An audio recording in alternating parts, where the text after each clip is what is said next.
বিভিন্ন অঞ্চলে প্রায় ভূমিকম্প ঘটে, কখনো তা ধ্বংসাত্মক হয়ে ওঠে, আবার কখনো তা ক্ষুদ্র মাত্রায় অনুভূত হয়।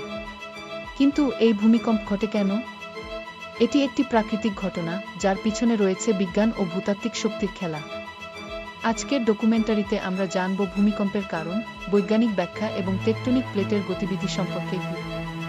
ভূমিকম্পের কারণ ও বৈজ্ঞানিক ব্যাখ্যা। ভূমিকম্প একটি প্রাকৃতিক ঘটনা যা পৃথিবীর অভ্যন্তরে শক্তির আকস্মিক মুক্তির ফলস্বরূপ ঘটে। পৃথিবী তার অভ্যন্তরে নানা টেকটনিক প্লেটের মাধ্যমে তৈরি, এবং এগুলোর মধ্যে রয়েছে চরম গতিশীলতা। যখন এই প্লেটগুলি একে অপরের দিকে ধাক্কা দেয় বা সরে যায়, তখন শক্তির চাপ তৈরি হয়, যার ফলস্বরূপ ভূমিকম্পের সৃষ্টি হয়। ভূমিকম্পের উৎপত্তি হয় পৃথিবীর অভ্যন্তরের গভীরে, যেখানে টেকটনিক প্লেটের সংঘর্ষ বা বিচ্ছেদ ঘটতে থাকে। এই অঞ্চলের শক্তির মুক্তির ফলে ভূমির উপরিতলে দেখা যায় ভূমিকম্পের প্রভাব। টেকটনিক প্লেটের গতিবিধি, টেকটনিক প্লেট মুভমেন্ট।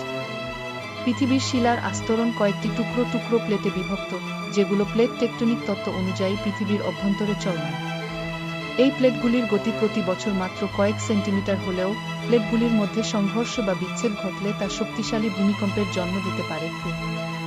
ভূমিকম্প পৃথিবীর বিভিন্ন দেশে ঘটে, কিন্তু কিছু দেশ এমন আছে যেখানে ভূমিকম্প বেশি হয়, যেমন জাপান, তুরস্ক, চিলি, ইন্দোনেশিয়া।